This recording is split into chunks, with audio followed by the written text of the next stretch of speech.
Bonsai গাছের গাছ ছাঁটাই করে সঠিক আকার দিতে কিন্তু প্রত্যেকেরই কম বেশি সমস্যায় পড়তে হয়। তাই আজ গাছ ছাঁটাইয়ের ভিডিও দেখার জন্য কিন্তু শেষ পর্যন্ত থাকতে হবে।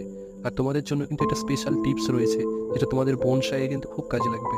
প্রথমেই গাছের শুকনো ও রোগগ্রস্ত পাতাগুলোকে কিন্তু কেটে ফেলতে হবে। নতুন নতুন শাখা আনার জন্য কিন্তু পুরানো যে শাখাগুলো ছিল সেগুলোকে কিন্তু কেটে ফেলতে হবে, যেগুলো আর বেরোনোর কোনো লক্ষণ নেই। ভিতরের দিকে ডাল যেগুলো একে অপরকে ক্রস করছে সেইগুলোকে কিন্তু কেটে ফেলতে হবে, যাতে গাছের ভিতরে আলো বাতাস অনেক ভালোভাবে আসতে পারে, গাছের বৃদ্ধি তাতে ভালো হয়। এখন স্পেশাল টিপ, সবসময় ডালগুলোকে কাটার সময় কিন্তু 45 ডিগ্রি অ্যাঙ্গেলে কাটবেন, যাতে এতে জল বসতে না পারে আর গাছগুলো যাতে পচন না হয়।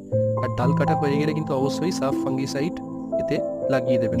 এখন গাছ ছাঁটাইয়ের পরে কিন্তু পার্থক্যটা দেখুন। যদিও এতে বেশি কিছু মনে হচ্ছে না, কিন্তু এটা পরবর্তীকালে পাতা গজালে কিন্তু খুব সুন্দর দেখতে লাগে। ভিডিওটাকে ভালো লেগে থাকলে তাহলে চ্যানেলটাকে সাবস্ক্রাইব করে দিন, আর দেখা হচ্ছে পরের ভিডিওতে। চলো টাটা।